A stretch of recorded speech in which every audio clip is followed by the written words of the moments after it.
Bonsoir à tous, bonjour à tous plutôt, puisqu'il n'est que 14h15. Bienvenue pour ce petit live express des commissaires de course Vélo Club du Point Net. Aujourd'hui, on va revenir sur l'actu vélo, on va faire un petit débrief du Tour d'Oman. On va faire après une petite présentation des courses à venir, notamment l'Algarve, le Tour d'Andalousie, peut-être un petit mot sur le Tour du Haut-Var. Avec moi ce soir, ce soir décidément j'ai l'habitude, avec moi donc Charles. Salut Charles. Salut Greg, c'est l'habitude des émissions du soir. Exactement, on va dire un petit bonjour à LV Cycling, à Thibaut, à Cofidis97 et à Titi971, première fois sur le chat d'un spectateur. Merci à tous d'être fidèles au rendez-vous. Donc rapidement, on s'est dit qu'on commençait par le Tour d'Oman avec, alors aujourd'hui la victoire au sprint de Gaviria, mais est-ce qu'il y a quelque chose, enfin sur l'étape du jour, est-ce que c'était peut-être une étape au sprint, donc c'était peut-être pas la plus intéressante. Quelque chose à dire ou Ouais, je pense qu'on peut parler pour ceux qui ont vu le sprint déjà du déclassement de Richetze qui a un petit peu tassé Cavendish dans les barrières et qui a été exclu de la course. Après, à raison ou à tort, j'avoue que je ne sais pas trop quoi en penser, mais je trouve la sanction assez sévère, mais si ça peut permettre de mettre un terme à tous ces mouvements qu'on voit dans le final, je ne sais pas ce que tu en penses Greg, mais c'est toujours un peu agaçant de voir ces poissons pilotes qui changent de ligne, qui bloquent les autres. On sait que Quick-Step, c'est aussi un peu des spécialistes. c'est un peu l'école, on va dire. Hein. C'est eux les champions, j'ai envie de dire. Oui, après, moi j'aimerais bien que ce soit pas forcément toujours les adversaires Quick-Step qui soient sanctionnés, parce que on va dire que c'est quand même l'équipe avec notamment Morkov qui est assez spécialiste de se relever en plein milieu et de gêner les autres sprinters. Et au passage, salut à Delgato69. Merci à toi parce qu'on va reparler, mais c'est lui qui fait beaucoup de présentations sur le forum et des présentations très détaillées. Donc au sprint Gaviria, justement, c'est un peu aussi un retour à la victoire, pour lui sur le Tour d'Oman, parce que c'est vrai que l'année dernière, c'était très compliqué pour lui. Ouais, il a eu deux fois le Covid pendant les 2 dernières années, si je ne me trompe pas, donc ça a été très compliqué pour Gaviria. Ça fait plaisir de le revoir à un haut niveau. Et je voulais noter aussi la belle 4e place de Paul Penwet, qui confirme sa bonne semaine. Il a toujours été plus ou moins dans le premier tiers du peloton, même dans les étapes un peu compliquées. Donc vraiment, il y a des signaux. Il y a un écho. Ah, désolé, je ne sais pas si c'est moi ou si c'est toi, Greg, pour l'écho, mais en tout cas, il y en a un. Vas-y, il faudrait continuer à parler pour voir. Ouais, je continue à parler pour voir, et du coup, belle performance de Paul Penwet qui montre vraiment des signaux encourageants. D'où ça vient, en fait, l'écho. Désolé pour ce souci. Est-ce que c'est quand je parle ou c'est quand c'est Charles qui parle? Ça dépend. Après, on va continuer pour le moment. Aussi, on peut noter la 10e place de Vauquelin, puisqu'il est... hop. Là, je sais pas pourquoi il y a un écho, alors attendez. Je vais... Vas-y, parle Charles pour voir. Voilà, je vais débrancher mon micro, je vais passer sur le son du Mac, comme ça va peut-être résoudre le problème. Est-ce que c'est mieux comme ça? Vas-y, parle un petit peu Charles pour voir si c'est bon. Ouais. Bon, on verra, on continue. Donc 10e place de Vauquelin, qui a été, je sais pas si tu l'as dit, mais assez surprenant sur le point culminant de ce Tour d'Oman, c'était la Montagne Verte, où il fait une 2e place derrière Jan Hirt, le vainqueur, donc la Montagne Verte, le vainqueur du général. Un Kevin Vauquelin quand même sacrément costaud, c'est un petit peu la révélation, notamment chez Arkea, de ce Tour d'Oman. Ouais, une belle révélation pour Kevin Vauquelin qui fait vraiment plaisir à voir. On en a parlé un peu dimanche, donc je vais aller vite, mais il a confirmé, il s'est encore montré aujourd'hui, donc on attend de voir pour la suite de son programme. Je vois notamment Kurn qui est inscrit. Vu le moteur qu'il a, ça peut être intéressant de le voir sur quelques-unes des classiques flandriennes, donc ça peut être plutôt intéressant. Et je vois qu'LV Cycling lui dit que c'est bon, donc c'est mon micro qui avait un petit souci, donc c'est parfait. Ouais, j'ai changé quelque chose aussi, donc c'est peut-être aussi moi qui ai changé 2-3 trucs. Donc, Kevin Vauquelin, alors l'impression à voir ce qu'il peut aller, c'est vraiment une une belle surprise, j'ai envie de dire. Il a notamment lâché celui qui était à l'origine son leader, hein, qui est Elie Gebert, ou Coleoni, Rui Costa, Charmig, il a Mauro Schmidt, Masnada, qui est un peu la déception, je pense, hein, chez Quick-Step, puisqu'il était leader. Donc, à suivre, hein, pour l'avenir. Et Jan Hirt, alors vainqueur, on va peut-être un petit peu en parler. Il a déjà 31 ans. Donc, victoire importante pour Vanti, mais c'est vrai que voilà, ça fait longtemps qu'on n'avait pas vu à pareille fête, on va dire. Ouais, Yann Hirt qui avait fait des belles performances sur le Giro, notamment, si je ne me trompe pas, et qui confirme le beau début de saison pardon, d'Intermarché ou Antigobert, puisque Christophe s'était imposé à Almeria dimanche. Il marque des précieux points pour sa formation. On en parlera d'ailleurs demain matin avec Grégory, je pense, vers 10h, 10h30, on fera un nouveau point sur le classement World Tour. Mais ouais, même si la concurrence est pas folichonne, c'est une perf plutôt très bonne et réussie pour Yann Hirt et Wanty. Ouais, Jan Hirt, pour Jan Hirt, on peut dire c'est peut-être son premier gros succès, parce qu'à part une étape du Tour d'Azerbaïdjan, du Saskatour et de l'Österreich-Rundfahrt, eh bien, c'est peut-être un succès, on va dire, d'une autre envergure. Petite déception quand même, c'est la Quick-Step, qu'avec Masnada, qui a été totalement lâché sur la deuxième, sur la montée verte. Donc à suivre, c'est surtout pour une fois que c'est la Quick-Step qui déçoit, c'est assez rare pour être souligné. Est-ce qu'il y a autre chose à souligner pour toi sur ce Tour d'Oman? Voilà Je pense qu'on a fait le tour, hein, du coup. le classement final. Donc Jan Hirt devant Masnada, Rui Costa, Elie Gebert, Anton Charmig et Kevin Vauquelin. On va passer aux courses à venir. On va commencer par Tour d'Andalousie ou l'Algarve, Charles? Allez, on peut partir sur l'Algarve, parce que c'est là que la liste est peut-être la mieux. On part sur l'Algarve donc avec... alors vous avez une présentation très complète sur le forum, donc on va passer rapidement sur le parcours. Alors quelque chose à retenir sur le parcours déjà, ça sera surtout peut-être la 4e étape avec un contre-la-montre de 32 km pour une course d'une semaine, ou peut-être plutôt même de 5 jours, puisqu'il y a 5 étapes. Ça fait long quand même, 30 km, ça fait quasiment comme sur un grand tour maintenant, plus dans les normes des grands tours finalement que des courses d'une semaine, Charles. Bah ouais, franchement, je trouve que ça fait vraiment long, d'autant plus que c'est pas compensé par les arrivées, parce qu'on connaît tous notamment l'Alto de Malao, c'est pas la montée la plus longue et la plus difficile du monde, donc je suis pas trop fan de ces courses par étapes un peu déséquilibrées, dans le même sens, hein, s'il y a vraiment que de la montagne, c'est pas non plus terrible. Moi j'aime bien la notion d'équilibre, et là je suis un petit peu déçu du parcours. 30 bornes, on peut facilement perdre 2-3 minutes pour un pur grimpeur, donc ouais, ça me plaît que modérément. Pour les grimpeurs, il y aura déjà la deuxième étape avec la Feia. Alors, l'Alto do Foia, désolé pour mon accent portugais qui n'est pas au top. Donc, précédé d'une deuxième catégorie, donc la Picota. Très joli nom, la Picota, c'est. Et ensuite, on aura alors plutôt des étapes. Alors peut-être qu'il y aura quelques sprinters, on y reviendra. Et ça sera surtout la station finale vers le Malao, qui est un peu le rendez-vous habituel. Et cette fois, il y aura 2 ascensions du Malao. C'est le changement par rapport à d'habitude, hein, c'est-à-dire donc 2 ascensions du Malao au lieu d'une. Alors vous voyez la pente, hein, qui est quand même... Alors le Malao c'est court, mais ça reste quand même pentu avec du 10% dans les premiers kilomètres. Donc à suivre, on va regarder maintenant les partants, c'est ça qui nous intéresse. Et évidemment, alors le favori ou le nom qui revient, c'est évidemment Remco Evenepoel. Peut-être qu'on en reparlera après. Start list, alors malheureusement les start lists, hein, comme depuis la crise Covid, elles changent beaucoup. Certaines équipes seront un petit peu décimées. La Jumbo, elle est à 5, je crois. UAE est aussi à 5. Difficile de se repérer quand même, Charles, avec c'est un petit peu décevant de voir des équipes à 4 ou 5. Qu'est-ce que tu en penses de la start list?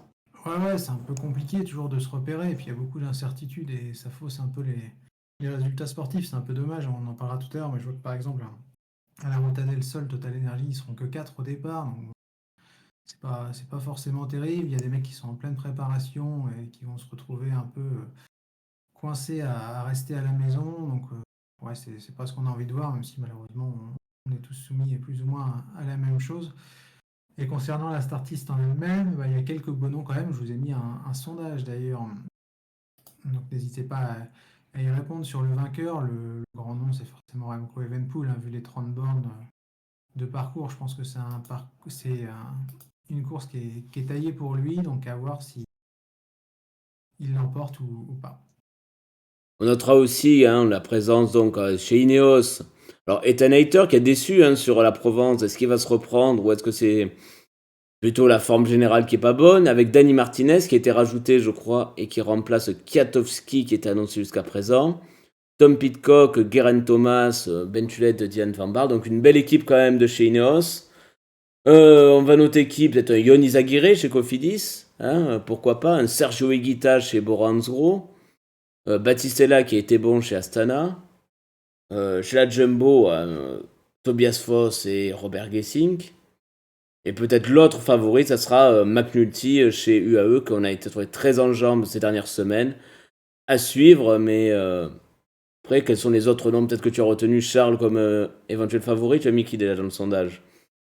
Moi j'ai mis, en dehors de Remco Evenepoel, j'ai mis Stefan Kung parce que je pense pas qu'il puisse gagner, mais vu la longueur du chrono, pourquoi pas envisager un top 5 ou un top 10. Pour moi c'est tout à fait possible. David Gaudu, même si comme nous le dit Thibaut, David Gaudu ça va être quand même compliqué parce que lui le chrono va sérieusement le désavantager. J'ai mis un Ineos, donc à voir lequel, hein. Daniel Martinez me paraît pas trop mal parce qu'on a vu lors des championnats de Colombie qu'il était déjà en forme. Thomas, on ne sait pas trop, puisque ce sera sa course de reprise. Idem pour Pidcock. Et les Hater n'étaient pas top autour de la Provence, même s'il a pris la bordure. Moi, j'étais étonné, et je l'ai dit, je crois, dimanche, de ne pas le voir se tester sur la montagne de l'allure. Donc, peut-être que ce sera Martinez, la carte numéro 1. Et ensuite, ouais, tu as cité Tobias Foss, et c'est un 4-4 parfait, je trouve, tout comme McNulty, pour briller sur ce genre d'épreuve. Voilà, après, on pourrait très bien parler aussi des victoires d'étape, parce que comme Brian Cocard est très en forme, pourquoi pas jouer, parce qu'il n'y a pas que les étapes, il y a aussi des étapes, des profils d'étapes qui lui correspondent. Mettre Adrien Petit, alors je sais pas s'il a déjà couru cette année pour Venti, oui, il a déjà commencé, oui, pour la Venti. Et sinon, donc à suivre. Donc on fera peut-être les pronos. On notera aussi la présence de Warren Barguil sur cette course et des équipes portugaises, alors qui sont toujours capables de nous surprendre. Néanmoins, on peut penser ils gagneront pas cette année, même s'ils sont capables de miracles sur leur terre lors du fameux Tour du Portugal. On peut penser qu'ils seront sur un second plan. Il n'y aura pas on va dire, de mauvaises surprises. Ouais, d'autant plus que le vainqueur sortant est forfait. On a appris ça ce matin dans les médias portugais. Il a contracté le Covid comme pas mal de coureurs. Donc c'est Joao Rodriguez, hein, je crois son nom, si je dis pas de bêtises. Il ne sera pas présent au sein de la W52 demain sur la ligne de départ. Et côté étape, ouais, Jacobsen, hein, l'épouvantail, comme d'hab, hein, sur les arrivées massives. Et comme tu l'as dit, Greg, on attendra Brian Cocard, voir s'il y a moyen d'aller en claquer une pareille pour Hofstetter, hein, côté français. On notera que c'est la rentrée de Casper Asgreen et sur le chat on nous parle de Thibaut Garnalec. Alors effectivement, il sort d'une très belle étoile de Bessèges, donc pourquoi pas, avec un gros chrono, même si voilà, il y aura quand même une belle start list. Pour le Tour de l'Algarve, qui faisait quelques années quand même que le Tour de l'Algarve finalement trouve un peu, voilà, plusieurs coureurs de World Tour, ils vont pour peaufiner leur préparation. On va passer à l'Andalousie. Rapidement, vous avez les profils des étapes à l'écran et j'ai envie de dire, c'est des profils d'étapes parfaits pour Valverde, sauf qu'il n'y aura pas Valverde. Ouais, il n'y aura pas Valverde et manque de bol pour les Espagnols, il n'y aura pas Ayuso non plus. Donc ça fait leurs deux cartes maîtresses qui seront absentes au départ de la course. Nibali sera lui aussi Parfait. aux abonnés absents. Donc ouais, encore une fois, c'est compliqué. Parcours décevant puisque c'est ça que tu streams pour l'instant. Greg, on a l'habitude de voir des belles montées sur le Tour d'Andalousie. Après, il faut voir comment les profils rendent, hein, parce que je connais pas du tout ce traceur-là et je suis curieux de voir ce type de profil. Donc, il faut voir ce que ça donne en vrai, mais c'est un petit peu décevant, je trouve. Bref, oui. Après, voilà, c'est dommage de ne pas avoir peut-être des arrivées un petit peu plus pentues. Il y avait l'Alto de Monachil, je crois, dans le coin. Je crois que la première étape, elle passe juste à côté. Mais il n'y a pas d'arrivée finalement. On devrait arriver au sommet. Donc, à suivre. Après, ce sera là aussi la course de reprise pour beaucoup de coureurs. Donc, on va peut-être voir maintenant ce qui nous intéresse plus, c'est la start list. On voit donc chez Adjuster Cosnefroy, qui a été, qui a eu des petits soucis et qui n'a pas fait sa reprise comme prévu. On pourra suivre Ben O'Connor aussi, pour donc toujours AG2R. Alors côté Astana, peut-être on peut dire un mot de Lutsenko qui a été impressionnant lundi sur la course, on va dire les Strade Bianche espagnoles. Peut-être tu veux en dire un mot, Charles. Ouais, impressionnant. Lutsenko, hier, déjà, il avait été très bon l'an passé lors de la Serenissima sur les chemins de terre. Et là, il a prouvé hier que c'était lui le plus costaud physiquement. Et il n'y avait pas photo avec les autres, même si la concurrence n'était pas forcément au rendez-vous. Parce qu'à partir de Moellens, la start list n'était pas non plus d'un niveau extraordinaire. Mais pour revenir juste vite fait, puisque tu en parles, Greg, sur l'épreuve qui s'est déroulée hier, moi j'ai trouvé les paysages magnifiques. D'habitude, on est toujours un peu déçu des paysages espagnols et surtout moi. Et là, je trouvais que c'était très joli au milieu des champs d'oliviers. Donc, vraiment une belle course. Et la réflexion que je me suis faite en fait en la regardant, pardon pour la répétition, c'est que ça mériterait d'avoir cette artiste un peu plus étoffée l'an prochain. Donc, à voir hein, pour la prochaine édition. Et Delgato, alors qui a fait une grosse présentation sur le forum Vélo Club. Est-ce que tu peux mettre le lien, peut-être Charles, dans le chat, qui nous a donné quelques infos. Donc il y a 3 départs en col, il y a deuxième étape, donc une arrivée d'1 km 11%, avec du pavé. C'est une arrivée qu'on a, je pense, déjà vue, soit sur la Vuelta, soit sur un Tour d'Andalousie. Donc à suivre. Et voilà, merci pour le lien. Donc si vous voulez voir la présentation de Delgato, qui est plus détaillée peut-être sur le parcours, avec les profils des montées, etc., n'hésitez pas à cliquer. On remarquera donc chez Bahreïn, Jack Haig et Mikel Landa qui reprennent. Après, on ira. On descend chez Ineos. Carlos Rodriguez, peut-être que lui aussi qui a fait un bon début de saison qui sera à suivre. Et donc, c'est après Florian Sénéchal aussi qui reprend. Je crois qu'il n'est pas encore couru cette année. Ah, si, le Saudi Tour, pardon. Et donc voilà. Alors après, la déception, c'est aussi voir des équipes comme l'UAE qui sera là aussi qu'à 5. Et c'est donc voilà, c'est un peu course de début de saison. C'est vrai qu'il manque un peu quelques coureurs. Évidemment, la déception pour les locaux, c'est l'absence de Valverde. Évidemment, qui est une déception. Et du coup, je crois que c'est Luis Mas qui le remplace. Je suis pas sûr. Il y a peut-être Ivan Sosa aussi. Je suis pas sûr qu'il ait été prévu au début. Je crois que c'est Sosa qui remplace Valverde. C'est Sosa, ouais. Ok, alors après, chez les vainqueurs potentiels, alors qui tu vois, Charles, maintenant?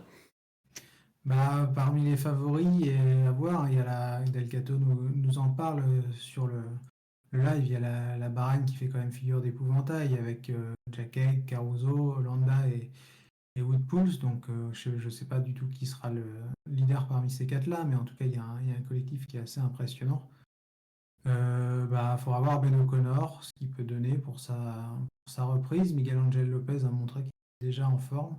On devrait retrouver Bourman et Kelderman aussi pour la Bora. Je continue à faire le tour. Lorenzo Fortunato peut être intéressant aussi, suivant son état de forme.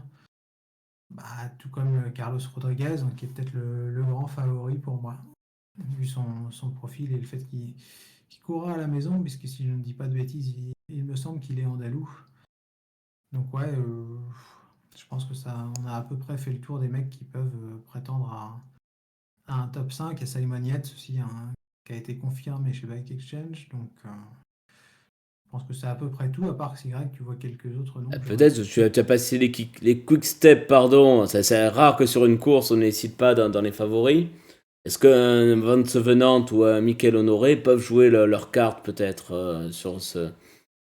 Ça me paraît trop difficile pour Mikel Honoré, mais par contre, Vance Nantes, oui, pourquoi pas, ça peut être intéressant. Peut-être pas dans les top 5, mais pour un top 10, oui, pourquoi pas.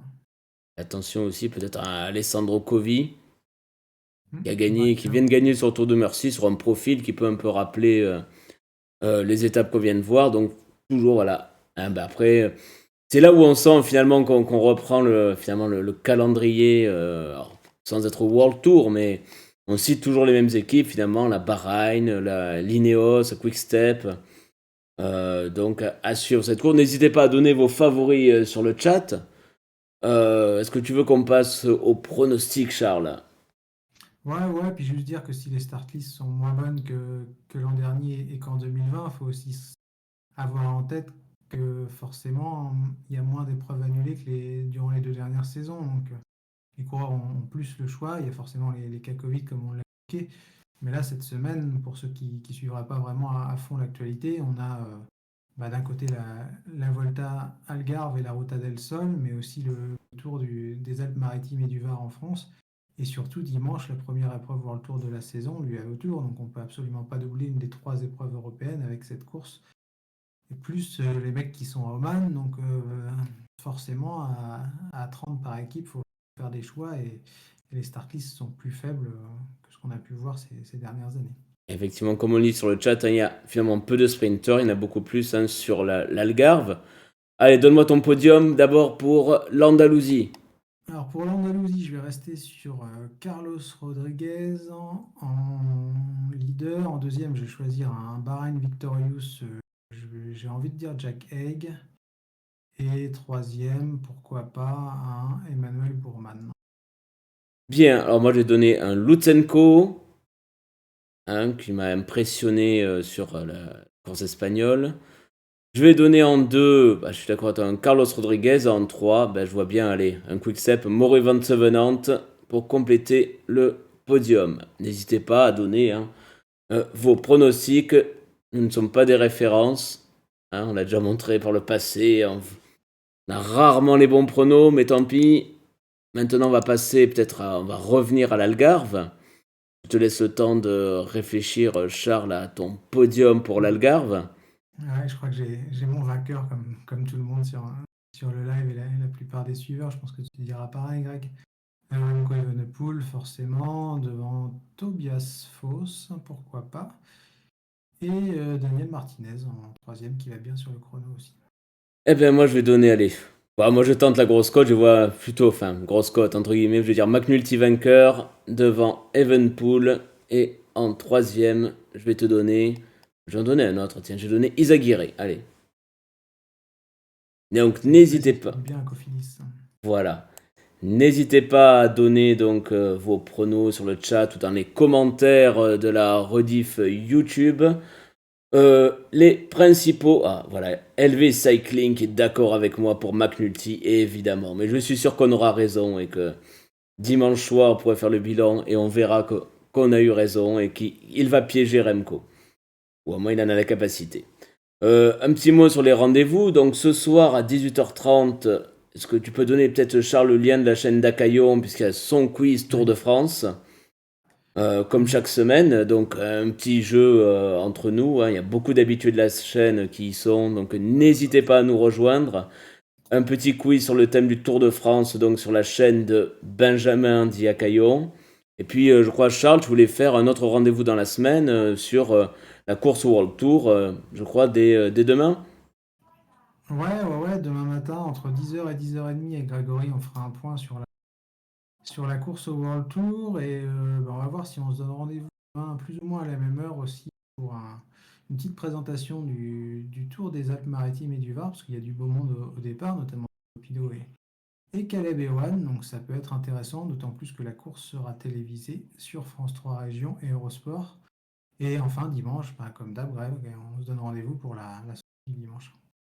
Ok, bien, à très bientôt, soit ce soir chez Acaillon, soit demain, soit dimanche. Donc n'hésitez pas à follow la chaîne pour ne manquer aucun rendez-vous. Et à très bientôt les gars. Merci à tous. Salut, salut Charles.